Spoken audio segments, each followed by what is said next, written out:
अब और मैं आपको बताऊँ कि ये जो आप लोग अध्ययन कर रहे हैं इतना अच्छे तरीके से, या आप लोग भी मेहनत कर रहे हैं, ये सामान्य बच्चे के लिए प्राप्त करना एक नामुमकिन सा टास्क है। आप यह समझिए। थोड़ा बहुत राहुल पढ़े हैं, थोड़ा बहुत श्रेयस पढ़े हैं, ये लोग बताएँगे कि पहले के हिसाब में और अभी के हिसाब में अंतर कैसा है इसी व्याकरण के संदर्भ में। राहुल, आपका अनुभव कैसा रहा? इस व्याकरण का सर अभी तक तो 1-2 चैप्टर समाप्त कर लिए हैं हम लोग। सर मैंने उम्मीद ही नहीं की थी सर इतने सूत्र पढ़ने को मिलेंगे सर। अच्छा। सर जैसे केवल क्रमशः पढ़ा देते हैं सर, जैसे पहले दीर्घ संधि पढ़ा देते हैं, फिर गुण, फिर वृद्धि, इस टाइप से। लेकिन आपने सर जो पढ़ाया यण से शुरू किया सर, उसका अलग ही प्रयोजन समझ में आया सर। यण से क्यों शुरू किया गया? क्योंकि हाँ, हाँ। दीर्घ संधि का अपवाद के रूप में, मतलब अलग ही एक वैज्ञानिक दृष्टिकोण लेके सर। हाँ, और हाँ, हाँ। सर प्रकृति भाव के भी अलग अलग प्रकार बताए सर। मतलब हर हुँ, हर चीज के हम वार्तिक की बात करें सर, सूत्र मतलब हुँ, काफी अंदर तक गए सर। इतना अंदर तक सर नहीं पढ़ा था सर, पहली बार पढ़ा हुँ। एक नया विजुअलाइज़ेशन हुआ होगा, एक नए तरीके से सर। अनुभव रहा होगा। जी सर, इतने सूत्र नहीं पढ़े थे सर पहले कभी। अच्छा। सब इंटरलिंक्ड हैं अब, है ना? आप देखे जी होंगे, सर। ये सारा अगर आपने एक तरीके से समझना शुरू किया, एक तरीके से देखना शुरू किया, तो आपको ये सारा एकदम जैसे लगेगा सामने उपस्थित है। और जब आप इसको चुन-चुन के एक-एक करके जब चेक करते हैं, तब ये लगता है ये कहाँ से आ गया? अगर आप बाहर अलग से पढ़ लें दीर्घ संधि, अलग से अयादि संधि पढ़ लें, अलग से आप जो है वृद्धि संधि पढ़ लें, गुण संधि, अगर अलग-अलग से आपने पढ़ा ना, रिलेशन इसका नहीं रहा, तो ये आपके लिए बहुत सरदर्द बन जाएगा। याद करना समस्या, और एक और रिलेशन जो होता है इन सब चीज़ों का, वह समझना एक। ऊपर से मैं आप लोगों को पहले भी बोला हूँ कि प्रीवियस ईयर आप लोग देखते रहिए। तो प्रीवियस ईयर आप लोगों ने देखा होगा, तो आपको अंदाज़ा लगा होगा कि हमें क्या ज़रूरी है पढ़ना। आप लोगों ने क्या देखा प्रीवियस ईयर में?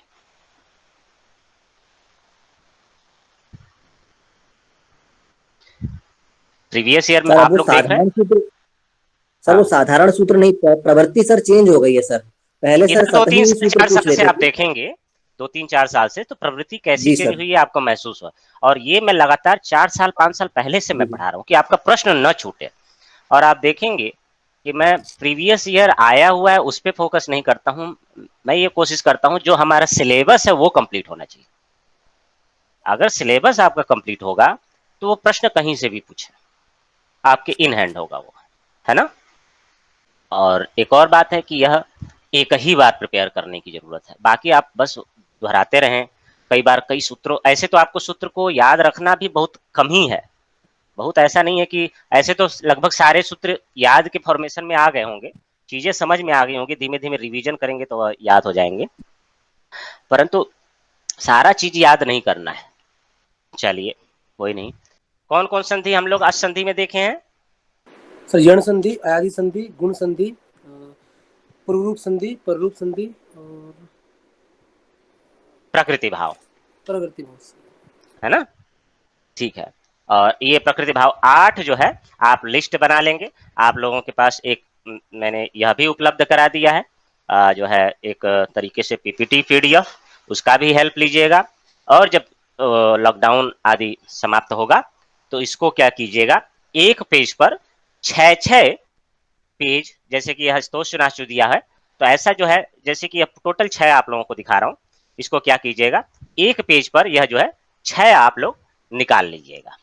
तो आपको हमेशा के लिए क्या होगा, आसानी रहेगी और याद रखने में भी। और तो चलिए, तो यहाँ तक हम लोगों ने जो है अच संधि यानी स्वर की संधि देखा। अब हम लोग चलते हैं हल संधि की तरफ। हल संधि, हल संधि से तात्पर्य है हलों के मध्य संधि, यदि पूर्व में हल हो और पर में हल हो। पूर्व में हल से तात्पर्य है कि पूर्व में भी हलंत हलंत वाला कोई शब्द हो और बाद में हल जो है प्रत्याहार वाला कोई शब्द हो, तो वह क्या है, हल संधि कहलाता है। यानी कि जिसे हम व्यंजन कहते हैं हिंदी में या अन्य रूपों में, तो व्यंजन की संधि या फिर हल संधि, यह आप हम लोग चर्चा करेंगे। इसमें सर्वप्रथम हमारे पास सूत्र उपस्थित होता है जिसे हम च्युत्व संधि कहते हैं। च्युत्व में जो है बहुत सारी संधियां हैं हल संधि के अंतर्गत। सर्वप्रथम इसमें च्युत संधि उपस्थित होता है। यह क्या करता है, पहले की जो हम लोग अच संधि में देखे हैं, ज्यादातर बदलाव आप लोगों ने देखे हैं वह कैसे रहे हैं? ज्यादातर बदलाव आप लोगों ने देखा है अ से रिलेटेड रहा है ना? अ से संबंधित ज्यादातर बदलाव आप लोगों ने अच संधि में देखा था।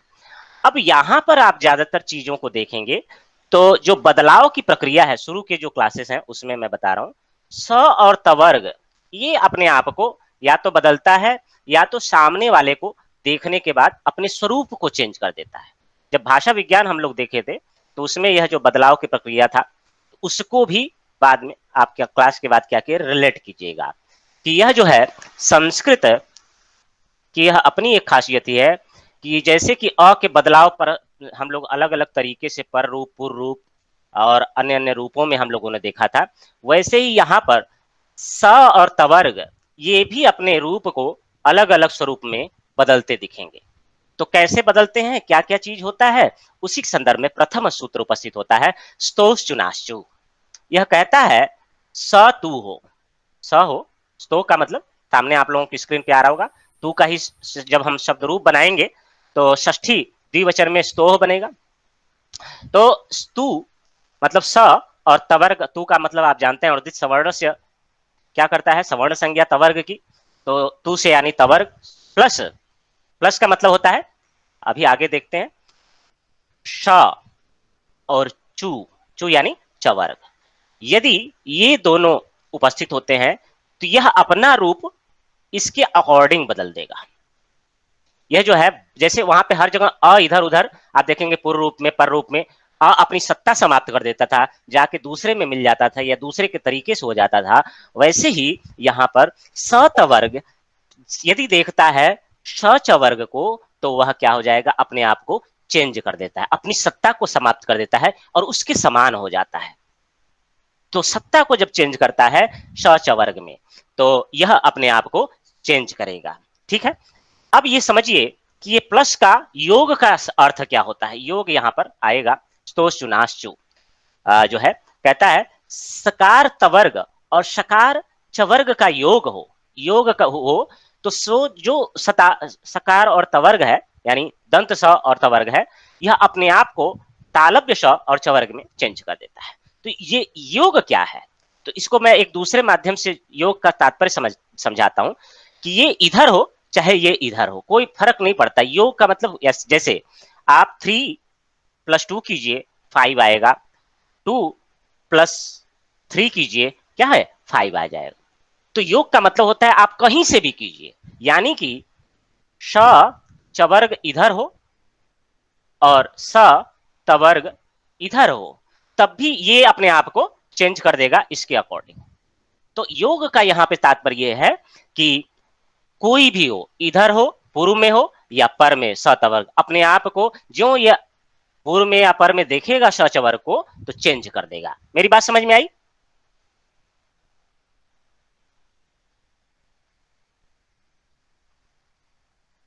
मेरी बात समझ में आई? Yes sir. कोई प्रश्न? चलिए, तो अब हम देखते हैं उदाहरण और इन सब संदर्भों में आपके सामने स्क्रीन पे है स्तोश्चुनाश्चु। इस सूत्र का जो वहां पर लघु सिद्धांत कौमुदी में जो व्याख्या लिखी हुई है वह है सकार तवर्ग यो, शकार चवर्गाभ्याम योगे, शकार चवर्गौ स्तः। हिंदी में आप लोगों के सामने उपस्थित है, सकार और तवर्ग के स्थान में क्रमशः शकार और चवर्ग हो जाते हैं यदि शकार और चवर्ग का योग हो। और इसकी सूत्र की व्याख्या संस्कृत में यदि लिखना हो तो आप कैसे लिखेंगे, आपके सामने उपस्थित है इति सूत्रम शुत्व संधिम करोति। यह जो सूत्र है शुत्व संधि को करता है। इति सूत्रम कथयति यत्, यह सूत्र कहता है यदा सकार तवर्गयो शकार चवर्गाभ्याम योगम भवति, सकार तवर्ग और तालव्य शकार और चवर्ग इन दोनों का योग होता है, तदा सकार तवर्गयो स्थाने किम भवति शकार चवर्गम। यथा रामस्येते रामश्चिनोति सच्चित सारंगिंजय। ये 4 उदाहरण हैं हमारे, एक भी उदाहरण लिख देंगे तब भी कोई बात नहीं, चारों लिख दें तो भी कोई दिक्कत नहीं है, आपकी इच्छा है एग्जाम में जैसा आपके पास समय हो। तो 4 उदाहरण है, इसको हम एक-एक करके देखते हैं और आपके जो नोट्स मिला हुआ है और यह जो पीडीएफ उपलब्ध है, उसमें क्या है पीपीटी जो उपलब्ध है इसमें आपको लिखा हुआ मिला हुआ है। परंतु फिर भी आपको क्या करना है, इसका मतलब लिखा हुआ है, हमारा कार्य समाप्त नहीं। इसमें थोड़ा-सा मैंने आपको सभी लोगों को जैसा आप लिखते हैं वैसा थोड़ा-सा चेंज है, क्योंकि 2 लाइन में लिखना होता है तो कम, मगर आपको जैसा बताया गया है उसी तरीके से लिख करके होमवर्क ज़रूर करना है। इसको यह नहीं सोचना है कि सूत्र की व्याख्या लिखी हुई है तो अब हम क्या लिखें? ये आप समझिए कि यह जो मैं पुनः कई बार मैं बोला हूँ कि यह जो छठी, 7वीं, 5वीं वाले बच्चे होते हैं उनको क्या किया जाता है? हमारे गाँव में कहा जाता है इमला लिखो। तो यह इमला ही समझिएगा, लिखना ज़रूरी है। आपके मन मस्तिष्क में जाने के लिए, लैंग्वेज को उतारने के लिए आपकी राइटिंग ज़रूरी है। यह आप समझिए कि वो चौथी, 5वीं बच्चे के लिए ये ऑर्डर है, आपको करना ही पड़ेगा। अब आप लोग बड़े हैं तो डंडा नहीं पड़ेगा, परंतु क्या है कि यदि आपने नहीं किया तो आप समझ ही रहे हैं। जो होमवर्क करता है वो मेरे लिए बहुत अच्छा कार्य करता है, मुझे बहुत प्रसन्न करता है। तो आप जैसा चाहें होमवर्क ज़रूर करें। चलिए 4 उदाहरण है। रामस्येते, इसमें दंत स पहले है, बाद में तालव्य स है। रामश्चिनोति दंत स है, फिर चवर्ग है, फिर सत और चित है, यानी कि पहले जो है तवर्ग है और बाद में चवर्ग है, त है और चित है, और लास्ट में शार्गिन है, न है शार्गिन, और उसके बाद ज है यानी चवर्ग है। तो इन चारों के उदाहरण को व्याख्या लिखी हुई है, व्याख्या में हम लोगों को नहीं जानना है, आप लोग अच्छे से प्रिपेयर कर चुके हैं। अच संधि अच्छे से तैयार कीजिएगा, बस हम उदाहरणों को कैसे होगा उन चीजों को हम लोग देखते हैं। तो पहला जो है रामस्येते, रामस प्लस शेते, रामस प्लस शेते। अब आपको पता है ये जो है अपने आप को इसके अकॉर्डिंग चेंज करेगा। कैसे करेगा? कोई पूर्व सूत्र याद हो? सहायता कैसे होगा? देखिए स अपने आप को चेंज करेगा श तवर्ग में, तो कैसे आप डिसाइड करेंगे कौन सा होगा? कैसे आप डिसाइड करेंगे? सर ये जो क्रम से है ना उसी से डिसाइड करेंगे सर। यथा संख्या हाँ, स्थानिंतरतमः जो है हम मिलाएंगे, आप क्रमशः नहीं, स्थानिंतरतमः हम लोग पहले पढ़े हुए हैं, है ना? स्थान प्रयत्न मिलाएंगे। सर सर हाँ, यथा संख्या वाला सर यथा संख्यम अनुदेश समानाम वो नहीं होगा सर? वो नहीं नहीं, नहीं, है ना? यथा संख्य मनुदेशः समानाम नहीं होगा, क्योंकि जो है यहाँ पे स्थान प्रयत्न मिलाना है, ठीक है? वो यथा संख्य मनुदेशः जब सम संबंधी विधि होती है, यहाँ पे सम संबंधी विधि से तात्पर्य नहीं है। यहाँ पर ऐसा नहीं कहा गया कि इन चारों की जगह पर ये चार हों, ऐसा नहीं कहा गया। तो जब सम संबंधी विधि हो तब यहाँ पर कहा नहीं गया, इसलिए स्थान प्रयत्न मिलाना है। वो एक ही केस में यथासंख्य मनुदेशः समानम आपको रखना है, जो हमारे एग्जाम में काम का है। बाकी सभी में स्थानांतरतम ही प्रयोग होगा, ठीक है? जी सर। हाँ, यहाँ के लिए सम संबंधी विधि नहीं है ना? कि ये नहीं कहा है कि स को स ही आदेश होगा, उसने ये कहा कि स को ये दोनों आदेश हो, ये कंप्लीट आदेश होगा। अब कौन सा होगा, है ना? इस स को कंप्लीट ये आदेश होगा, कौन सा होगा? तो स्थानांतरतम वहां पे हेल्प करेगा, ठीक है? ठीक है, जी सर। चला जाए। तो यहां पर हम स्थान प्रयत्न मिलाएंगे, स है और त, थ, द, ध, न है। अब आप सभी का स्थान प्रयत्न हमें बताइए कौन सा? इसका क्या है? सॉरी, ये जो है श, ये तालु है और ये बाकी सब भी तालु हैं। तो बताइए कौन सा होगा? सारे तालु हैं, तालु कह रहा हूं। सर वो तोवर तो दंत दंत नहीं दंत लिख दंत लेता हाँ ना हाँ, दंत। ये नहीं, जो है हमको बदलना इसको चवर्ग में, है ना? च छ, ये हम बदल रहे हैं, स को जो है शकार और चवर्ग में बदल रहे हैं, है ना? ये जो सारे होंगे यह बदल जाएंगे, ठीक है? तो कौन सा हम इन सब में करेंगे? जो शू है इसमें हम क्या करेंगे? कौन सा करेंगे? सब जो है चालू ही हैं, तो कौन सा करेंगे? आप लोग बताइए थोड़ा सा।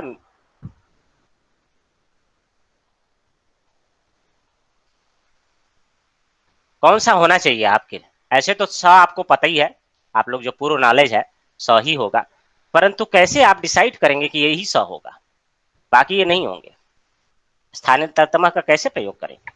तो यहाँ पर अब ये प्रयत्न जो तालु वाला आप जोड़ रहे थे ये नहीं होगा, इसमें हम लोग देखेंगे आभ्यंतर प्रयत्न और बाह्य प्रयत्न, वहां पर जाकर के हम लोग देखेंगे। और जब ये सारी चीजें हम लोग मिलाएंगे, आभ्यंतर और बाह्य प्रयत्न जो हम लोग सीखे हैं ना, जी आभ्यंतर सर। प्रयत्न कितने प्रकार का होता है,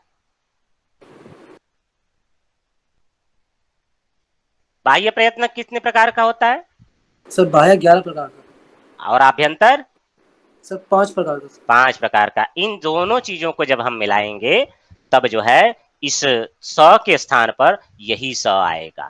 तो हम डिटेल में नहीं जा रहे हैं, कोई आवश्यकता नहीं है, न एग्जाम में आपके न मिलाने की, चाहेंगे तो आप थोड़ा सा प्रैक्टिस कीजिएगा, मिलाइएगा, आखिर कि हम जो पढ़े हैं उसका उपयोग कैसे है। ठीक है, तो हो जाएगा रामश्चेते। उसी तरीके से दूसरा उदाहरण है रामश चिनोति। चिनोति, तो यहां पर भी इसको क्या हो जाएगा। उसके बाद तीसरा उदाहरण है सत प्लस चित। सत प्लस चित, इस त को क्या हो जाएगा, जब स्थान प्रयत्न आदि मिलाएंगे तो यह अपने आप को च में चेंज करेगा और हो जाएगा सच्चित।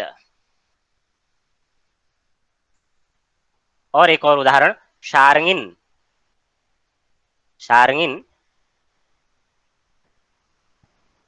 जय। शार्ङिन और जय, शार्ङिन जय है, तो शार्ङिन जय में क्या होगा, न है और ज है, तो इस स्थान प्रयत्न मिलाने के बाद इसमें क्या हो जाएगा, य हो जाएगा, य, और रूप बनेगा शार्ङिन जय। जैसे हम मृत्युंजय लिखते हैं, मृत्युम, मृत्युम जय होता है ना, या तो इसको और अभी हम संधि में देखेंगे, वो सब चीज बदलने के बाद वह मृत्युंजय ऐसा रूप हम देखते हैं, है ना। तो इस तरीके से ये 4 उदाहरण हमारे कंप्लीट हो जाएंगे। एक ही तरीके से लिखना है और जो है सारे उदाहरण आप लोग मुझे लिख करके बताएंगे। जी सर। चलिए, अब इसका एक्सेप्शन थोड़ा सा देख लेते हैं। यह शात सूत्र है। शात सूत्र कहता है कि सात परस्य तवर्गस्य च्युत्वम न स्यात्। क्या कहता है कि पहले जो है श होना चाहिए और उसके बाद यदि तवर्ग है, देखिएगा ये कंडीशन है, श है और तवर्ग है, तो ये जो तवर्ग है ये शचु में नहीं बदलेगा, यानी चवर्ग में नहीं बदलेगा। पहले श हो और उसके बाद तवर्ग हो तो नहीं बदलेगा।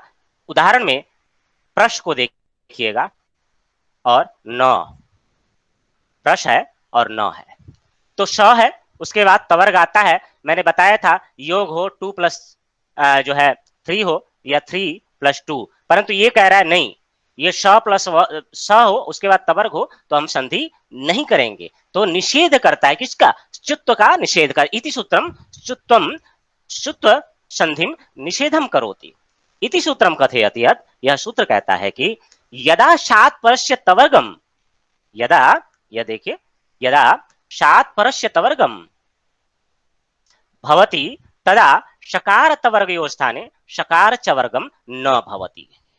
शकार और तवर्ग के स्थान पे शकार चवर्ग नहीं होता है ना। अब इसमें देखेंगे जो उदाहरण है उसको हम लोगों ने कैसे लिखा है ना, तो आप लोग उस उदाहरण को यह देखें। विष्णु और प्रश्न 2 उदाहरण है। प्रश्न को इत्यत्र स्तोश्चुनाश्चु इति च्युत्वे प्राप्ते, च्युत्व प्राप्त है। सात इति सूत्रेण सकारस्य परे नकारस्य च्युत्व निषेधे प्रश्न इति रूपम भवति। उसी तरीके से एक और उदाहरण है जो कि आपको लिखना है, वह है विष्णु। ये है विष्णु और प्रश्न, तो ये जो है 2 उदाहरण आपको लिखने हैं, हो जाएंगे।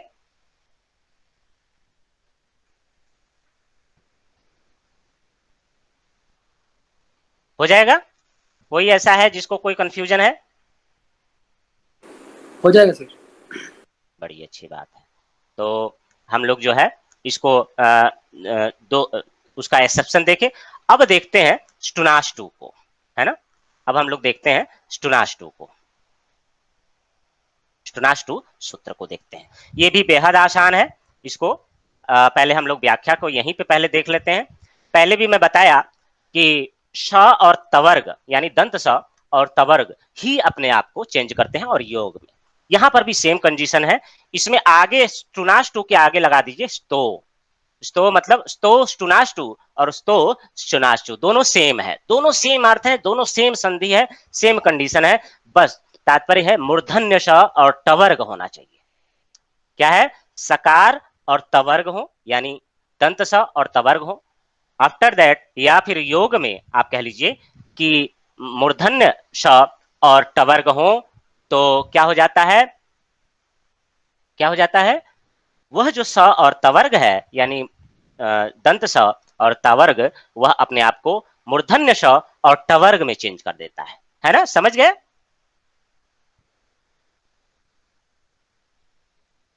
नहीं समझे? समझिए सर।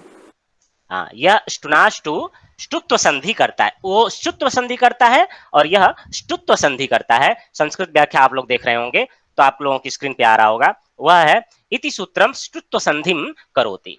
इति सूत्रम कथयत यत् यदा सकार तवर्गयो शकार टवर्गाभ्याम योगम भवति तदा सकार तवर्गयो स्थाने शकार टवर्गम भवति। यथा उदाहरणे चतुरुदाहरणानि सन्ति। पेष्टा, रामषष्ठ, रामष्टीकते, तट्टीका और चक्रिन ढौकशे। रामषष्ठ, रामष्टीकते, पेष्टा, तट्टीका और चक्रिन ढौकशे। तो एक एक उदाहरणों को हम लोग देख लेते हैं। यहां पर आपकी स्क्रीन के सामने उपस्थित है, देखिएगा।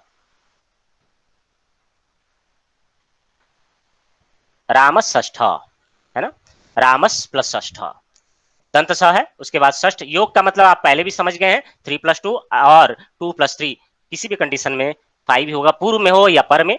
तो रामषष्ठ इत्यत्र रामषष्ठ संधि विच्छेदम अस्ति।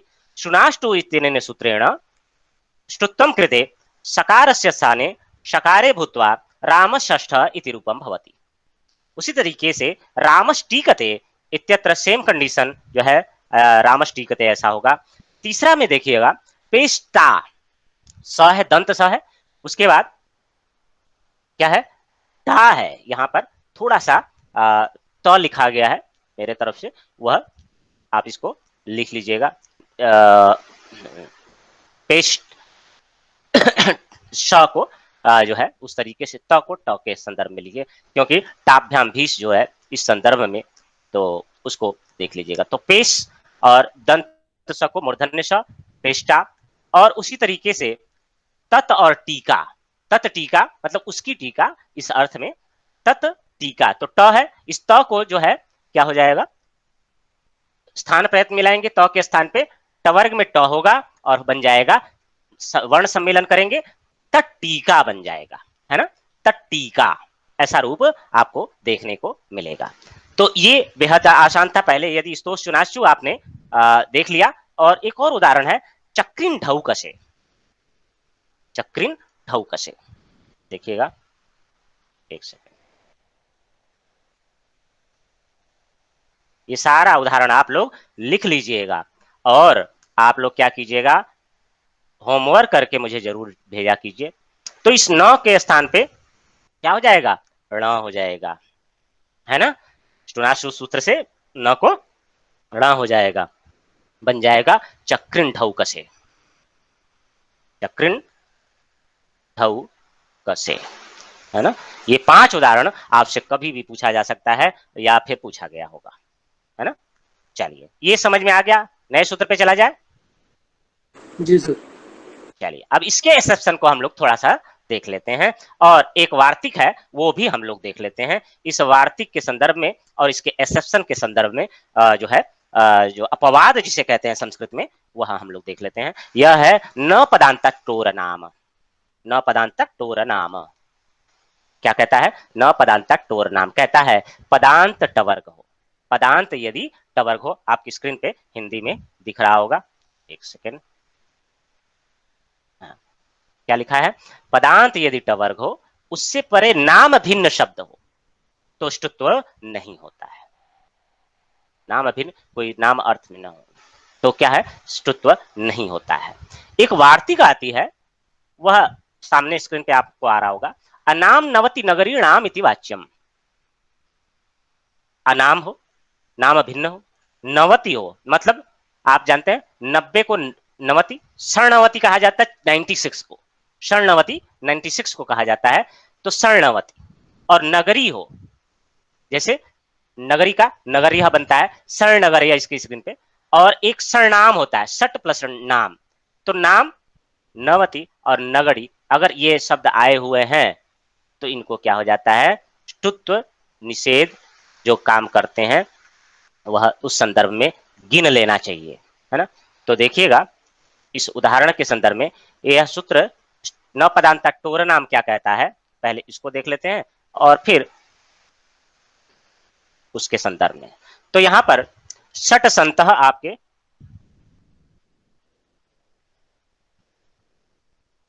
एक सेकंड,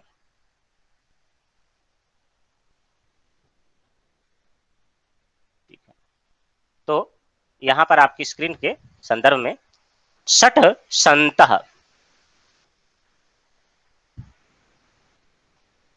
षट प्लस संतः ऐसा आपको है।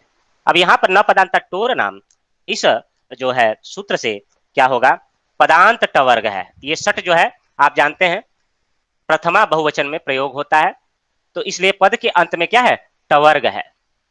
उसके बाद नाम भिन्न शब्द स है। नाम भिन्न जो है कोई नाम नहीं होना चाहिए, कोई स्पेसिफिक नाम नहीं होना चाहिए, तो यह क्या है, स है। तो यहां पर जो है ष्टुत्व नहीं होगा और ऐसा ही रह जाएगा षट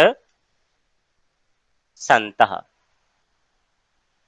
ये स जो है चेंज नहीं होगा और ऐसा ही रह जाएगा। इसी का एक और उदाहरण है षट ते, ये भी जो है बदलता नहीं है और इसी सूत्र के माध्यम से वह हो जाता है, ठीक है। अब इस वार्तिक में जो वार्तिक आया था अनाम नवति नगरीणाम इति वाच्यम, तो कहता है कि यह जो है इसको आप गिन लीजिएगा, है ना, कि जो है इसी संदर्भ में कि वह जैसे नवति आएगा, षण्णवति, जैसे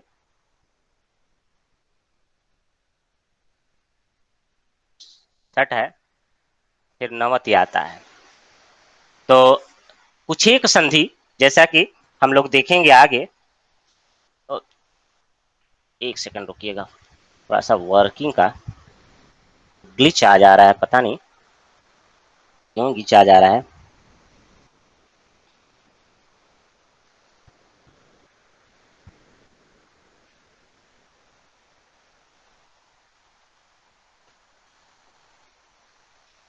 स्क्रीन जो है क्लीन तरीके से, चलिए ठीक है आ गया। स्क्रीन आ रहा है आप लोगों को? जी सर। चलिए बहुत अच्छी बात है। हाँ, तो ये जो है षट संतः और षट संतः हो जाता है। वार्तिक है अनाम नवति नगरी राम इति वाच्यम। यह जो वार्तिक आपके सामने दिख रहा है, यह जो वार्तिक है, यह कहता है कि यदि अनाम हो, है ना, जैसे कि इस संदर्भ में नाम अभिध, कोई नाम ना हो स्पेसिफिक, नाम केवल स्पेसिफिक नाम शब्द के संदर्भ नहीं, किसी संदर्भ में नाम प्रयोग किया गया हो, संदर्भ में नाम प्रयोग किया गया हो, और नवति शब्द हो, नवति हो और नगरी हो, अगर ये संदर्भ हो, है ना, तो क्या है कि ये जो मना करता है ना, ये जो मना करता है सूत्र न पदांता टोर नाम, ये लागू नहीं होगा। मतलब निषेध को यह निषेध कर देता है। यह जो निषेध करता है ष्टुत्व को, यह मना करता है, ये कहता है कि ये जो मना कर रहा है इसको हम निषेध करते हैं, मतलब इसको निषेध कर रहा है, यानी कि एक्चुअली यह क्या कह रहा है कि ष्टुत्व कर देना, ष्टुत्व होना चाहिए। तो यहाँ पर चार, ये जो तीन उदाहरण है, अगर आपको आएगा, जो दो उदाहरण आपसे कभी भी पूछा जा सकता है, शरणवती, शरणाम, तीनों पूछे जा सकते हैं। शरणाम, आप इसको ऐसे संधि को ऐसे लिख लीजिए, क्योंकि आप बोलेंगे फिर ये सर त न में कैसे बदल गया, तो उसमें न जा करके अभी फिलहाल के लिए इतना ही रखिए, आगे हम लोग एक संधि देखेंगे, वहां से आपको क्लियर होना। तो षडनाम, और यहाँ पर फाइनल जो रूप होगा शरणाम, ऐसा आपको देखने को मिलेगा। उसी तरीके से शरण णवती, णवती मतलब 96, और शरणनगर यह,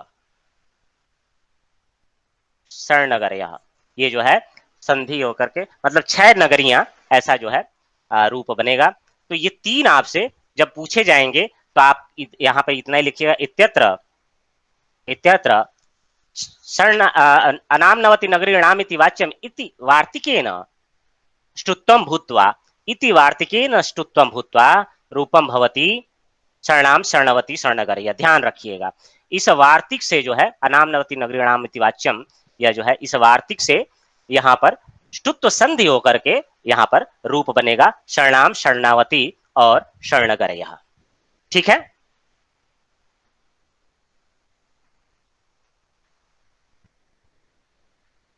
आगे चला जाए।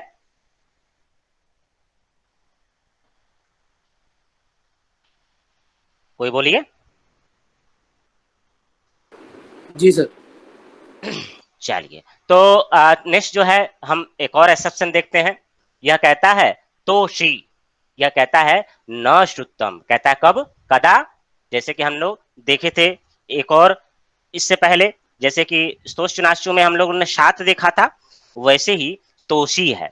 यह क्या कहता है, तवर का यदि बाद में, यदि तवर के बाद में यदि शकार हो यानी मूर्धन्य शकार हो तो ष्टुत्व संधि नहीं होती। वहां स पहले 7 वाले में क्या चाहिए था, पहले श होना चाहिए था और बाद में तवर्ग, परंतु यहां पर क्या है, पहले तवर्ग है और बाद में श है। आपकी स्क्रीन पे आ रहा होगा, है ना। तो क्या हो जाएगा, ष्टुत्व तो प्राप्त होगा स्टुनाष्टु से, परंतु संधि नहीं होगी और ऐसा ही रूप रह जाएगा संषष्ठः, ऐसा ही रूप। तो संषष्ठ इत्यत्र ष्टुनाष्टु इति नकारस्य ष्टुत्वं णकारे प्राप्ते तोषी इत्यनेन सूत्रेण श्रुत्व निषेधे कृते संषष्ठ इति रूपं भवति। तोषी इति सूत्रम किम करोति, तो यह सूत्र जो है इति सूत्रम ष्टुत्व निषेधम करोति। इति सूत्रम कथयति यत् यदा तवर्गात् शकारे परे भवति तदा शकार तवर्गयो स्थाने शकार टवर्गम न भवति। बेहद आसान है, हो जाएगा। जी सर। बड़ी अच्छी बात है। आगे एक और संधि, अब लोग हम लोगों ने 2 संधियां पहले देखी, इसमें एक जस्व शुत्व देखा और एक देखा ष्टुत्व संधि। अब हम लोग देखेंगे जस्त्व संधि, जस्त्व संधि है ना, जस्त्व संधिम करोति। और भी सूत्र हैं, वावशाने हैं, और भी सूत्र हैं, परंतु हम बाद में उसको देखेंगे। यहां पर प्रथम सूत्र है झलाम जसोन्ते। जस्व संधि से तात्पर्य होता है जस प्रत्याहार कर देता है, किसको, झल प्रत्याहार को, झल प्रत्याहार को यह जस प्रत्याहार। हम लोग स्थानांतरतम मिलाएंगे, तो ये जस में कौन कौन आते हैं, कोई बताए। ये 4 आते हैं, जब गड़ दस। है ना, जब गड़ में ये 4 आते हैं, यानी वर्ग के तृतीय करता है यह संधि। वर्ग का, जस को कहते हैं वर्ग का तृतीय करना। मान लीजिए वर्ग, किसी वर्ग का प्रथम हो, झल में जो भी आ जाए, झल में लगभग सारे आ जाएंगे, यमगणनम को छोड़ करके, पंचम को छोड़ करके सारे आ जाएंगे, यानी क हो, ख हो, ग हो अथवा घ हो, इन चारों के स्थान पर क्या हो जाता है, और श श स ह ये सब भी हो, इन चारों के स्थान पर क्या हो जाएगा, तृतीय वर्ण केवल ग होगा। जस संधि का यही मतलब है कि यह कोई भी वर्ड हो, इसमें से झल हो, झल प्रत्याहार में, वह उनको क्या कर देता है, तृतीय वर्ण कर देता है, यानी जस कर देता है। तो देखिएगा उदाहरण में, तो सूत्र को याद रखिए, झलाम जसोन्ते, कहता है अंते का मतलब पदांते, अंते झलाम स्थाने जसः भवन्ति या भवति, झल स्थाने जसः भवति, ये भवन्ति, झल के स्थान पर जस जो है हो जाते हैं। यथा वाक प्लस ईसा, वाक प्लस ईसा, उदाहरण के आप लोगों के सामने आ ही गया है, वाक प्लस ईसा स्क्रीन पे आ रहा होगा। यह क्या है, देखिएगा, वाक प्लस ईसा, जूम कर दें थोड़ा आप लोगों को स्क्रीन, वाक प्लस ईसा, यहाँ पे क्या है, क है, क है, प्लस क्या है, ईश है। तो वाक जो है वच धातु से बनता है और उसका प्रथमा में एक रूप, प्रथमा एक वचन में रूप बनता है वाक, वाक, उसके बाद वाचौ, वाचः, है ना, ऐसा रूप देखने को मिलता है। तो प्रथमा एक वचन में वाक होता है। तो यह जो सूत्र है क्या करता है कि क की जगह पर ये जस करेगा तो क्या होगा, आप लोग बताइए, जस में क्या होगा,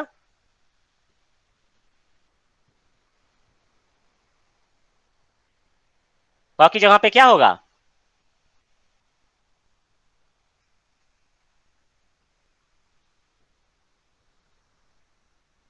कोई बताए, यदि जस करेंगे क की जगह, तृतीय वर्ण करेंगे तो क्या होगा, ग हो जाएगा। आपके सामने स्क्रीन पे है, थोड़ा सा अपना भी ध्यान रखा करें। तो वागीसह ऐसा रूप देखने को आपको मिलेगा, वागीसह। तो वाक और ईस को जगह पे झलाम जसोन्ते इत्यनेन सूत्रेण झलः क स्थाने जस ग कृते वागीसः इति रूपम भवति। यह जो है नित्य करता है, यह जो है नित्य जस करता है, यानी कि विकल्प उकल्प का आवश्यकता नहीं है। जब भी ऐसी स्थिति आएगी तो आपको पदांत के अंत में होगा तो उसको क्या हो जाएगा, जस हो जाएगा। इसीलिए आप देखते होंगे एक जो है एक और सूत्र आता है, यहीं पे हम लोग थोड़ा सा देख लेते हैं। झलाम जस, एक और सूत्र आता है वावशाने, आगे आएगा परंतु हम लोग यहीं देख लेते हैं। यही सूत्र कहता है यदि अवसान हो तो विकल्प से होता है, वाक मतलब विकल्प से, अवसान मतलब जब अंत में हो तो विकल्प से क्या होता है, जस होता है, विकल्प से जस होता है। जैसे आप देखेंगे रामात बनता है, पंचमी एक वचन में रामात बनता है। तो अब इसको, क्योंकि अभी हमने झलाम जसोन्ते जो सूत्र देखा, यह सूत्र कहता है झलों को यदि पद के अंत में है तो इसको क्या हो जाए, जस हो जाए। तो जस होने के बाद चतुर्थ हो जाएगा तो बनेगा रामाद। परंतु कहता है यदि अंत में हो, इसके बाद कोई शब्द ना हो, यहां पड़ी पाई हो, तो यह कहता है ये विकल्प से होगा। आप इसको भी पड़ी पाई होने पर ऐसा भी लिख सकते हैं और जैसा था वैसा भी लिख सकते हैं। रामात भी रूप आप लोग देखते होंगे और रामाद भी दो रूप आप लोग देखते होंगे। तो ये इसी सूत्र के कारण झलाम जसोंसे से त को द हो जाता है, परंतु वावशाने जब पड़ी पाई आगे हो, आगे कुछ लिखा न गया हो, तब जो है अवसान उसे कहते हैं, अंत कहते हैं। तो जब अंत अवस्था होती है तो यह विकल्प से होता है, यानी जो जस होगा वह विकल्प से। तो एक बार रामात रहेगा और एक बार, वैसे ही आप लोगों ने वाक को देखा होगा, वाग देखा होगा और वाक भी सुना होगा, देखा होगा। तो वाक भी लिखा जाता है जब अवसान हो और वाग भी कहा जाता है, यानी कि दो रूप बनते हैं इस सूत्र से। किसे, वावसाने से। वावसाने अवसान में क्या करता है, विकल्प से जस करता है, यानी कि जो जस होगा वह जो है विकल्प से होगा, यानी एक बार वाक रहेगा, क रहेगा और एक बार ग रहेगा। ठीक है, समझ में आया। सर हाँ पद के बाद यदि जल हो, जैसे इसमें वाक के अंदर है, उसके बाद हाँ उसका जस हो जाता है, जैसे यहाँ पे क का ग हुआ, तो उसके बाद जो दूसरा पद है उसका कोई मतलब, जैसे यहाँ पे उसका अच कोई है, औचित्य नहीं है जोड़ने के लिए, कोई संधि औचित्य विच्छेद नहीं जो, है। हाँ, वाक जो ईसा है यह जो है संधि करने के लिए है कि भाई कर लो, ऐसा कुछ भी कोई औचित्य नहीं है। अंत में होना चाहिए, पदांत में होना चाहिए, है ना। मतलब अगर वाक के बाद अगर कुछ भी होता तो क का ग होना ही था। होना ही निश्चित था, हो चाहे नहीं हो, उससे कोई लेना देना नहीं है। यहाँ पे इसलिए है ठीक है। क्योंकि संधि का विषय चल रहा है, तो संधि का निशान तो लगाना पड़ेगा, है ना। तो किसी न किसी से संधि करेंगे जोड़ के, है ना। नहीं, वो क्या ईस था ना, तो मेरे को लगा कि अच हाँ में वो जुड़ जुड़ के भी तो वाकीस बन सकता है ना सर, हाँ, लेकिन वो ऐसे बनेगा नहीं वाकिस क्योंकि नहीं जलाम बनेगा जसवंत से। क्योंकि अवसान नहीं है ना, आगे ईस शब्द है ना। अवसान होता तो क रहता, अब अवसान नहीं है तो ग हो जाएगा ऑटोमेटिक, वह बदलेगा नहीं, ग ही रहेगा। ठीक है। आगे शब्द है ईश, इसलिए वावसाने नहीं लगेगा। वावसाने तभी मतलब लगता कुछ है भी हो, जब अच हो या कुछ भी हो, क का ग होना है, मतलब यही क बात को है। ग ही होना है, तृतीय वर्ण ठीक। होना ही होना है। ये जो है जस्त नियम कहलाता है। जब हम पढ़े होंगे, जब आप व्याकरण व्याकरण भाषा विज्ञान हम लोग पढ़ रहे थे, तो उसमें यहाँ आप देखे होंगे कि जब ध्वनि परिवर्तन होता है तो उस संदर्भ में ये जस का भी एक बड़ा महत्वपूर्ण स्थान होता है। ठीक है, जो Yes, ग्रीन sir. नियम और ये सब पढ़े हैं, ये सब नियम ही है। व्याकरण क्या है? संधि एक तरीके से आप कह लीजिए कि जो शब्द के चेंजेस हुए हैं उसको ध्यान में रखे हुए बनाया हुआ है। तो उसी संदर्भ में तो 6 सूत्र हम लोगों ने देखा, एक वार्तिक हम लोगों ने देखा, अनाम नवति नगरी ईणामति वाच्यम, और 3 हम लोगों ने संधियां देखी, एक ष्टुत्व, एक ष्टुत्व और एक जो है जस्त्व, यानी कि जो तृतीय वर्ण करता है। एक शकार टवर्ग करता है, एक शकार चवर्ग करता है। किसको करता है? सतवर्ग को। और एक सभी को, झलों को जस यानी तृतीय वर्ण कर देता है। उसका अंत में स्थान साम्य सभी में मिलाना होगा। स्थानांतरतमः सभी जगह मिला करके हम लोग ऐसा रूप बनाएंगे। सारे उदाहरण जो है मुझे लिख करके आप लोग दिखाइए। कोई यदि प्रश्न हो तो आप पूछ सकते हैं।